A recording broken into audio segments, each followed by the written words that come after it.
Guys, welcome back to our channel, lalo na po sa mga taga Region 7 na nanonood po ng video na to.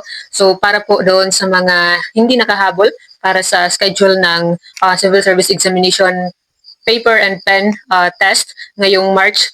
So, good news po dahil mayroon pong COMEX schedule na available ngayong March po dyan sa Region 7. So, bago natin ibigay ang mga schedules, pag-usapan muna natin ano ba ang pagkakaiba ng COMEX sa PPT. Kasi yung para sa March na nagtapos na yung registration noong December, yun ay Civil Service Exam PPT. Ibig sabihin, paper and pen test. Ibig sabihin yung traditional na pag-exam kung saan gagamit tayo ng ballpen at mag-shade tayo sa answer sheet. Yun yung para sa March na PPT, which is natapos na nga po yung registration noong December.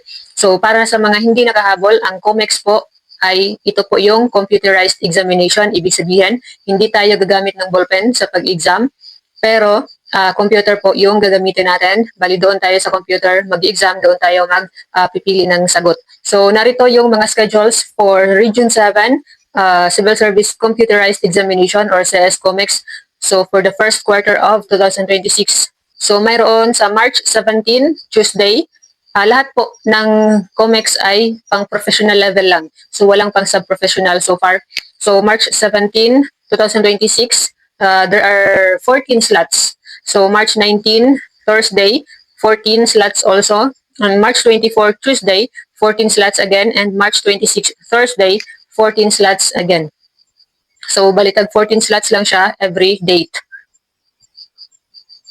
At tandaan po na ang pag-exam po ng Civil Service COMEX ay gaganapin lamang po sa Lahog, doon po sa regional office ng Region 7 sa Sudlon, Lahog, Cebu City. So doon lamang po pwedeng mag-exam. So unlike sa Civil Service Exam PPT na maraming testing centers yung pwedeng pag-examan. So sa COMEX or sa computerized examination, doon lamang po sa Lahog kasi 14 slots lang po yung available kada pizza, yung mga pizza na nabanggit natin.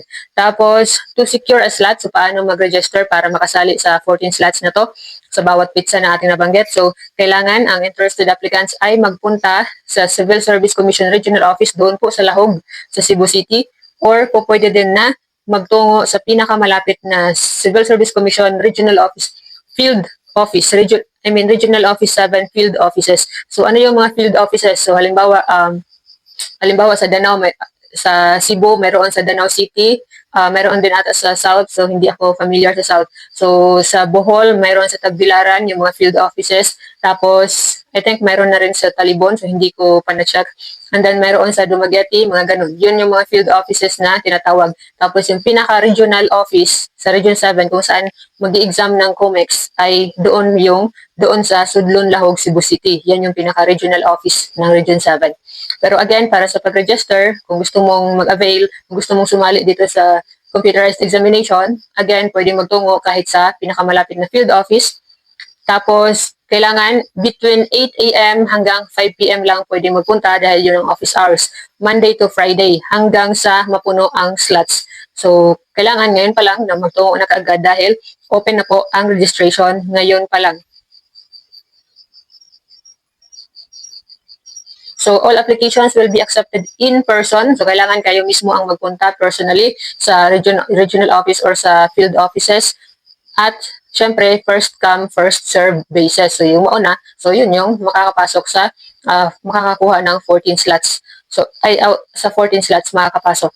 Pero merong 1, 2, 3, 4. So, apat na pizza. Again, March 17, March 19, March 24, March 26. So, kung may options pa kayo, pwede kayong pumili. Pero kung wala na kayong ibang option, so kung anong pizza na lang yung merong available slots, so yun na yun.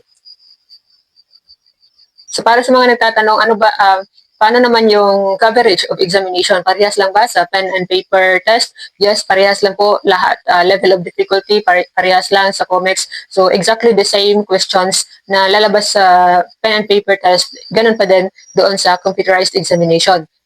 Pero ang kagandahan sa computerized examination, sobrang bilis pong malaman yung result. So, I'm not sure if totoo kasi hindi ko nasubukan na mag-computerized examination. So, I was on pen and paper test ako dati.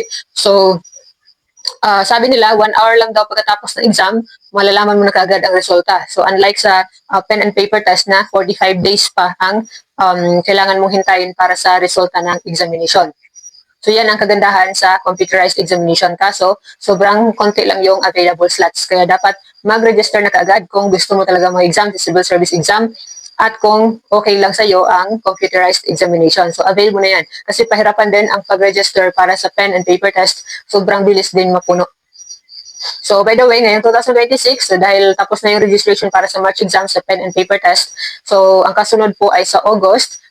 Siguro ang registration niyan mga around May or June, ganyan. So far wala pang official announcement. Kaya huwag kalimutan mag-subscribe dito sa ating YouTube channel para palagi updated sa ating mga panibagong videos na siguradong makakatulong din po sa inyo in the future. So hindi lang po tungkol sa civil service exam. Marami po tayong videos regarding SSS, PhilHealth, mga ganun, mga frequently asked questions, kadalasang tinatanong ng ating mga kababayang Pilipino. So nandito po sa ating YouTube channel. Kaya don't forget to click the subscribe button. So that's all for this video, guys. I hope na makapag-avail kayo ng slots para sa civil service exam, computerized examination, Region 7. So para naman sa ibang region, para maging updated kayo, follow niyo po ang mga Facebook pages po ng Civil Service Commission sa inyong lugar. Thank you for watching this video.